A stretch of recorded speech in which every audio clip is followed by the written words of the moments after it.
Hello everyone, my name is Ananya Sharma. I'm the chemistry faculty in Defense Niti Academy. आज हमने करना है solubility of gases and solids in liquid. इसमें सबसे पहले हम डिस्कस करेंगे इंपॉर्टेंट टर्म्स लाइक सॉल्युबिलिटी क्या होती है, डिसॉल्यूशन क्या होता है, crystallisation, then saturated unsaturated solution. उसके बाद आएगा हमारा main topic which is gases की और सॉलिड्स की सॉल्युबिलिटी इन लिक्विड और कौन से फैक्टर्स इफ़ेक्ट करते हैं इनकी सॉल्युबिलिटी को लिक्विड में, वो सारा हम डिस्कस करेंगे। ठीक है।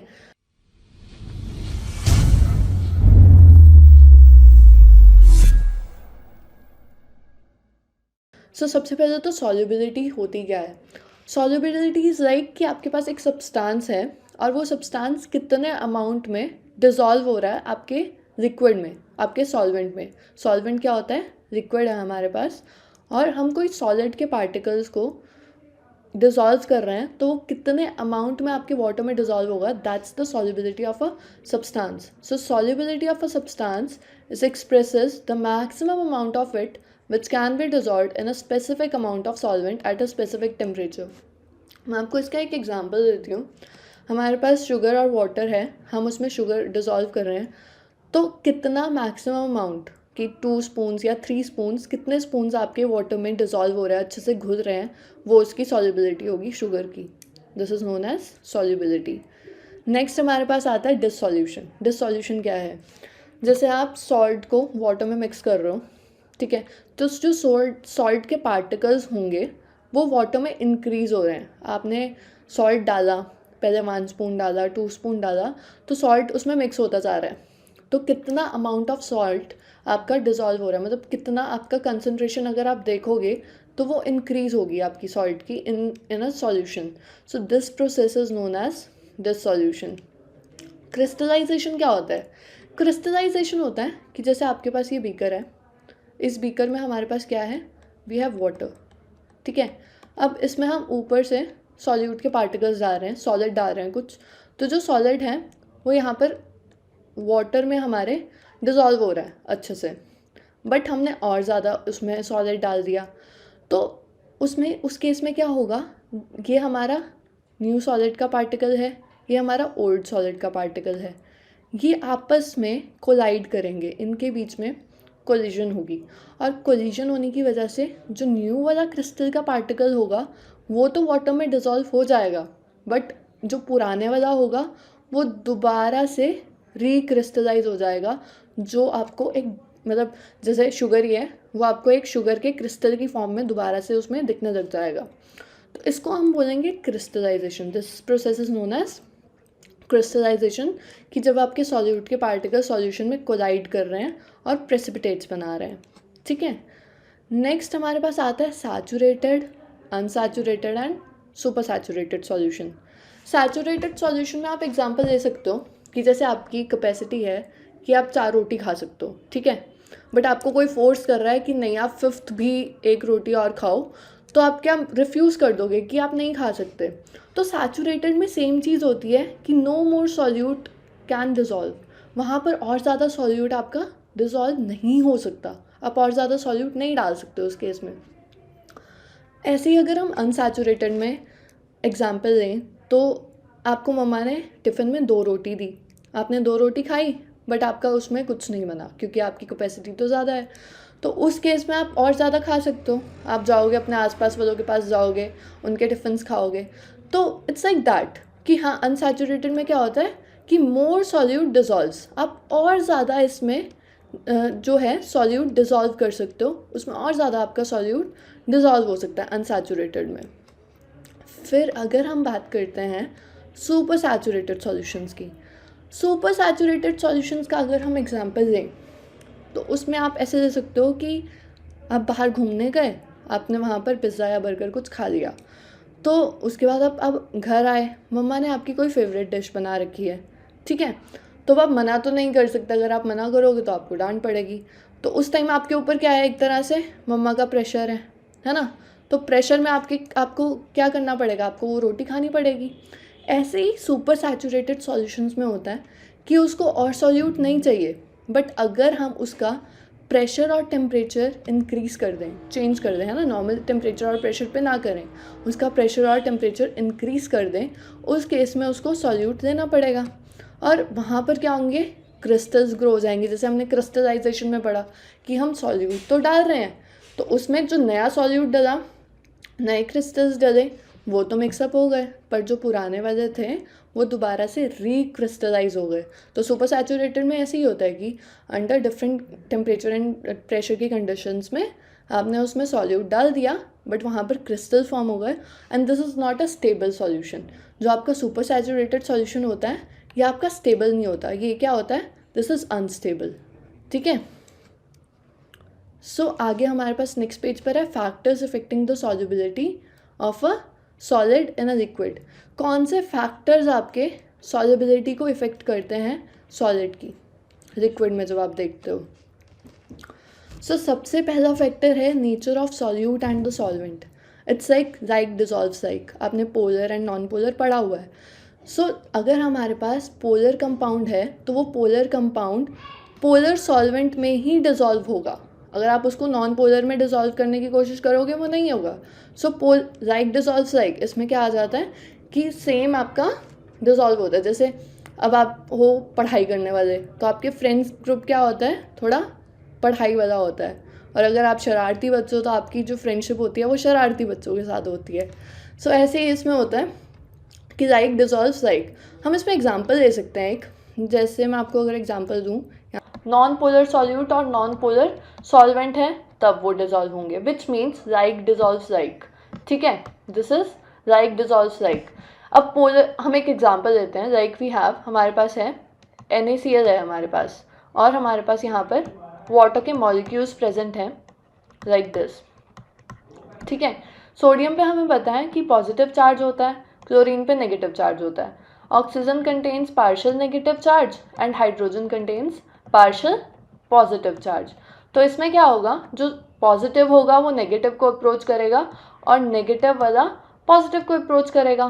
तो यहाँ पर सोडियम ऑक्सीजन के साथ बॉन्ड बना के अपना टूट जाएगा, और जो क्लोरीन होगा वो अपना हाइड्रोजन के साथ बॉन्डिंग करेगा और Na के साथ सेपरेट आउट हो जाएगा। तो जो Na और Cl होंगे फिर वो अपना फ्री फॉर्म में वाटर में प्रेजेंट हो जाएंगे और फ्रीली वहाँ पर अपना मूव करेंगे। ठीक है, इसके और भी एग्जांपल्स हो सकते हैं, लाइक अल्कोहल इन वाटर और salt in water, HCl in water.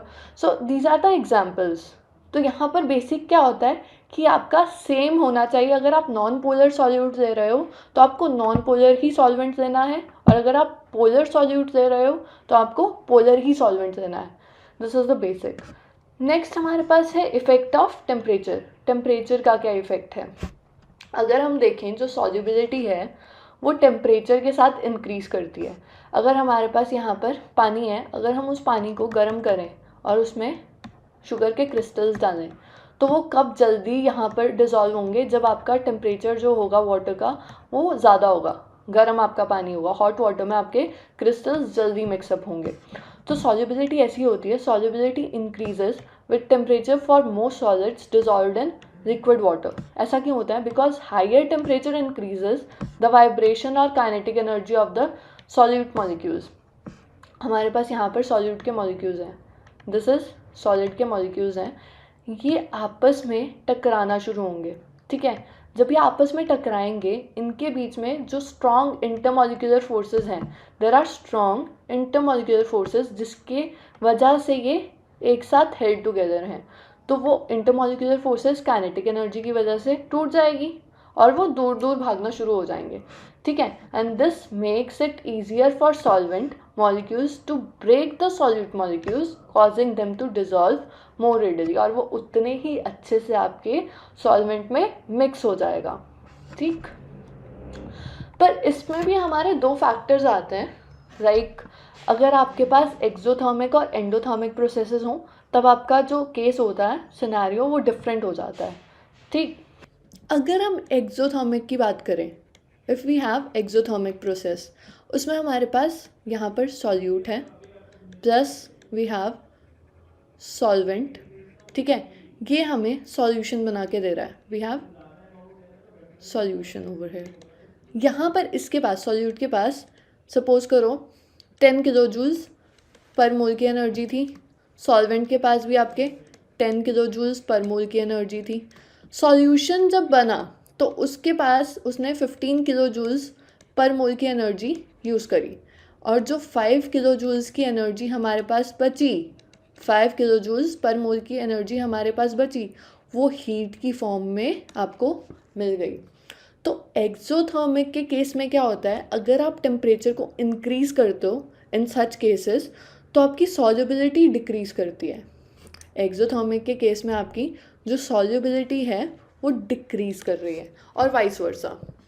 But अगर आप यहीं एंडोथर्मिक का एग्जांपल लो, ठीक है, एंडोथर्मिक में आप क्या करोगे, अगेन आपके पास सॉल्यूट है प्लस सॉल्वेंट, ठीक है, इसकी 10 किलो जूल्स पर मोल की एनर्जी है, इसके पास भी 10 किलो जूल्स पर मोल की एनर्जी है, और इसको आप क्या बोलते हैं 10 किलो जूल्स पर मोल की एनर्जी हीट की फॉर्म में और दे रहे हो, ठीक है। तो जो आपके पास सॉल्यूशन बन रहा है, सॉल्यूशन आपका 30 किलो जूल्स पर मोल की एनर्जी एग्जिबिट कर रहा है, उसके पास वो इतनी मतलब पूरी की पूरी जितनी हमारे पास यहाँ पर 30 किलो जूल्स पर मोल की एनर्जी थी वो उसने सारी की सारी यूज़ कर दी। सो एंडोथर्मिक के केस में आपका जो टेम्परेचर होगा, आप टेम्परेचर इंक्रीज़ कर रहे हो, आप बेसिकली उसको हीट दे रहे हो ना, तो आप जब टेम्परेचर इंक्रीज़ कर रहे हो तो उस केस में आपकी जो सॉल्युबिलिटी होगी वो इंक्रीज़ करेगी। पर एक्सोथर्मिक में आपको तो बाद में भी हीट मिल रही है, मतलब आपकी हीट बाद में भी निकल रही है, तो अगर आपकी हीट की फॉर्म में एनर्जी बाद में निकल रही है विच मीन्स आपकी सॉल्युबिलिटी जो है वो डिक्रीज़ होगी, उसके पास पहले ही इनफ एनर्जी है, अगर आप उसको और टेम्परेचर दोगे तो उसकी सॉल्युबिलिटी डिक्रीज़ होने लग जाएगी। Next we have effect of pressure. Pressure क्या क्या होता है, pressure does not have any significant effect on solubility of solids and liquid. Pressure का एज सच कोई भी स्पेसिफिक कोई रोल नहीं होता सॉल्युबिलिटी में। क्यों, लाइक हम एग्जांपल देते हैं, मेरे पास यहाँ पर हमारे पास नोट पैड है, ठीक है, अब मैं इस नोट पैड को जितना मर्जी कंप्रेस कर लूँ, जितना मर्जी इस पर प्रेशर डाल दूँ, इसके पार्टिकल्स मूव करेंगे नहीं करेंगे, तो प्रेशर का सॉलिड पे कोई सिग्निफिकेंट इफेक्ट है ही नहीं। क्यों, क्योंकि जो सॉलिड्स होते हैं दे आर इनकम्प्रेसिबल, आप उसको कंप्रेस नहीं कर सकते। सेम लिक्विड्स भी बहुत ज़्यादा इनकम्प्रेसिबल होते हैं, so they remain unchanged in pressure. Clear? Next we have solubility of gas in liquid. There are many gases that readily dissolve in water while there are gases that do not dissolve in water under normal conditions. आपकी कुछ gases जो होती हैं वो easily dissolve हो जाती हैं water में, but there are some gases जो नहीं होती, अगर आपकी normal conditions हैं तो वो वहाँ पर dissolve नहीं होंगी। अब जैसे हम example दें, जो oxygen होता है वो sparingly soluble होता है, sparingly soluble means less soluble होता है, ठीक है, इन वाटर। और वहीं अगर हम HCl या अमोनिया की बात करें वाटर में तो वो रेडियली डिज़ोल्व हो जाता है, वो बहुत ईजिली आपका ज़्यादा क्वांटिटी में होता है और ईजिली वहाँ पर आपका डिज़ोल्व हो जाता है। एक क्वेश्चन आता है यहाँ से कि ऑक्सीजन जो है वो कितने परसेंट, मतलब कितनी क्वांटिटी में आपकी oxygen in 100 ml of water में डिज़ोल्व होती है, कि आपके नीट वगैरह में MCQ टाइप में पूछा जा सकता है। सो ऑक्सीजन की जो क्वांटिटी होती है विच इज़ 3.08 ml, इतने अमाउंट में आपको जो ऑक्सीजन है वो 100 ml अमाउंट ऑफ वाटर में डिज़ोल्व मिलती है। Okay, next we have factors affecting the solubility of gas in liquid. सबसे मेन एंड सबसे इम्पॉर्टेंट फैक्टर है हमारा इफेक्ट ऑफ प्रेशर। प्रेशर का क्या इफेक्ट होता है, प्रेशर का क्या इफेक्ट होता है, जैसे हमारे पास यहाँ पर 2 बीकर्स हैं, ठीक है, ये हमारा फ्रिक्शनलेस पिस्टन लगी हुई है, दिस इज़ फ्रिक्शनलेस पिस्टन। यहाँ पर हमारे जो, अगर आप देखो गैस के मॉलिक्यूल्स यहाँ पर भी प्रेजेंट हैं और थोड़े बहुत वाटर में भी सॉल्यूबल हैं, ज़्यादा क्वांटिटी में नहीं क्योंकि उनके पास स्पेस है तो वो फ्रीली मूव कर रहे हैं, है ना, यहाँ पर फ्री स्पेस में भी वो फ्रीली मूव कर रहे हैं आपके सॉलिड के पार्टिकल, गैस के पार्टिकल्स। तो वहाँ पर अगर आप देखो यहाँ पर हमारा कोई प्रेशर नहीं है, हमने कोई प्रेशर नहीं लगाया हुआ, सो lower pressure of gas means lower solubility. अब इस केस में जो सॉल्युबिलिटी है गैस की वाटर में वो ज़्यादा नहीं है, वो तो कम है। बट अगर हम दूसरा केस देखें, उसमें हमने क्या किया, हमने इस फ्रिक्शनलेस पिस्टन पे वेट्स रख दिए, W1 एंड W2 वेट रख दिया, इसके ऊपर हमने प्रेशर डालना शुरू कर दिया। तो जैसे जैसे हमने प्रेशर डाला, जैसे जैसे यहाँ पर हमारा प्रेशर डलना शुरू हुआ, आपने देखा कि जो गैस के पार्टिकल्स हैं वो कितनी जल्दी, कितनी फास्टली अंदर को मूव होने शुरू हो गए क्योंकि उन पे प्रेशर डला। तो वो ज़्यादा से ज़्यादा वाटर में डिज़ोल्व होना शुरू हो गए। अब यहाँ पर जो फर्स्ट केस था वहाँ पर तो कितने गैस के पार्टिकल्स हमें फ्रीजिंग मूव करते हुए बाहर ही दिख रहे थे, वाटर के अंदर नहीं थे। बट यहाँ पर जो गैस के पार्टिकल्स थे, जब उन पर प्रेशर डला वो वाटर के अंदर सॉल्यूबल हुए, वाटर के अंदर गए, और उस केस में जो गैस की सॉल्यूबिलिटी थी इन वाटर वो इंक्रीज़ हो गई। So higher pressure of gas means higher solubility. जैसे जैसे आप प्रेशर इंक्रीज़ करते हो वैसे वैसे आपकी सॉल्युबिलिटी इंक्रीज़ करती है। And this is very important factor कि the solubility of gas increases with increase of pressure. Okay, so हमारे ये एक्चुअल में किसने दिया था हमें? ये हेनरी जॉ की डेरिवेशन थी। हेनरी जॉ ने हमें बताया था, हेनरी ने हमें बताया था कि जो प्रेशर होता है और सॉल्युबिलिटी होती है उनका एक क्वांटिटेटिव रिलेशन है, वो आपस में रिलेट करते हैं। This is Henry jaw. उसने क्या स्टेट किया था कि एक कांस्टेंट टेम्परेचर पर जो आपकी सॉल्युबिलिटी है जो आपकी सॉल्युबिलिटी को उसने in the terms of mole fraction दिया, जो कि हम पढ़ते हैं x, ठीक है, of a gas in liquid is directly proportional to the partial pressure of the gas. मतलब आपका जो x है वो डायरेक्टली प्रोपोर्शनल है आपके partial pressure of the gas के। अच्छा, पार्शियल प्रेशर क्या होता है? अगर हम पार्शियल प्रेशर की बात करें तो व्हाट इज़ पार्शियल प्रेशर? देखो, सपोज करो आपके पास वाटर है, वाटर में कितने सारे गैसेस आपके डिज़ोल्व होंगे, जैसे गैस A, गैस B, ठीक है, गैस C, ठीक है। अब इनका, जैसे ये गैस A का प्रेशर है, दिस इज़ गैस B का प्रेशर, और गैस C का प्रेशर, ये हो गया उनका टोटल प्रेशर। बट अगर आपने एक स्पेसिफिक गैस का प्रेशर लेना है, अगर आपने एक स्पेसिफिक गैस की सॉल्युबिलिटी पता करनी है तो आपको उसका स्पेसिफिक प्रेशर देखना पड़ेगा, है ना। अगर आप पीबी का देख रहे हो, अगर आप बी गैस का देख रहे हो तो आप उस पर देखोगे ना कि उसकी कितना, उसका प्रेशर क्या है, तभी तो आप उसकी सॉल्युबिलिटी निकाल पाओगे। सो पार्शियल प्रेशर इज एक स्पेसिफिक गैस का प्रेशर। ओके, इसीलिए उन्होंने स्पेसिफिक टर्म यूज़ करी विच इज़ पार्शियल प्रेशर। और पार्शियल प्रेशर किसके डायरेक्टली प्रोपोर्शनल था? हमारे सॉल्युबिलिटी के, विच मीन्स मोल फ्रैक्शन के डायरेक्टली प्रोपोर्शनल था। So here we have x is directly proportional to p। तो जब हमने इसका प्रोपोर्शनैलिटी कांस्टेंट खोला, यहाँ पर हमारे पास आया k डैश। k डैश हमारे पास क्या है यहाँ पर? This is Henry's constant. What is this? Henry's constant. और हेनरीज कांस्टेंट किसके इक्वल है? This is kh is equals to 1/k dash, इसके इक्वल है। तो अगर आप देखो, अगर आप x और k को देखो, जो सॉल्युबिलिटी है, जो x है, वो हेनरीज कांस्टेंट के इन्वर्सली प्रोपोर्शनल है, ठीक है। अगर आपका हेनरीज कांस्टेंट ज़्यादा होता है तो आपकी सॉल्युबिलिटी ऑफ गैसेस कम होंगी। वाइस वर्सा, अगर आपका KH कम होता है तो आपकी सॉल्युबिलिटी की वैल्यू ज़्यादा होगी, आपकी सॉल्युबिलिटी गैस की ज़्यादा होगी। तो ये हो गया हमारा डेरिवेशन हो गई हेनरीज कांस्टेंट की। नेक्स्ट हमारे पास है graph between partial pressure of gas versus mole fraction of gas. ये तो हमने पढ़ा ही ना कि जो हमारा मोल फ्रैक्शन है वो डायरेक्टली प्रोपोर्शनल है आपके पार्शियल प्रेशर के, विच मीन्स अगर आपका मोल फ्रैक्शन इंक्रीज़ होगा तो पार्शियल प्रेशर भी इंक्रीज़ होगा, और अगर आपका मोल फ्रैक्शन डिक्रीज़ होगा तो आपका पार्शियल प्रेशर पे भी सेम इफेक्ट होगा कि वो भी आपका डिक्रीज़ हो रहा है। तो आप यहाँ पर ग्राफ देख सकते हो कि जैसे जैसे हमारे मोल फ्रैक्शन की वैल्यू इंक्रीज़ हो रही है वैसे वैसे आपका पार्शियल प्रेशर भी इंक्रीज़ हो रहा है, क्योंकि ये डायरेक्टली प्रोपोर्शनल है। This is the graph of partial pressure and आपका मोल फ्रैक्शन। नेक्स्ट हमारे पास है इफेक्ट ऑफ टेम्परेचर। टेम्परेचर का क्या इफेक्ट होता है? अब gas solubility in liquids is found to decrease with increase in temperature. Gas की जो सॉल्युबिलिटी होती है वो डिक्रीज़ करती है अगर आप टेम्परेचर इंक्रीज़ करते हो। इसका मैं आपको एग्जांपल दे सकती हूँ। जो हमारे पास एक्वेटिक ऑर्गेनिजम्स होते हैं, लाइक मेरी फ़िश अच्छे से बन नहीं रही, जैसे ये हमारी फ़िश है ना। फ़िश वाटर में है। फ़िश कौन से वाटर में ज़्यादा कंफर्टेबल होगी, हॉट वाटर में या कोल्ड वाटर में?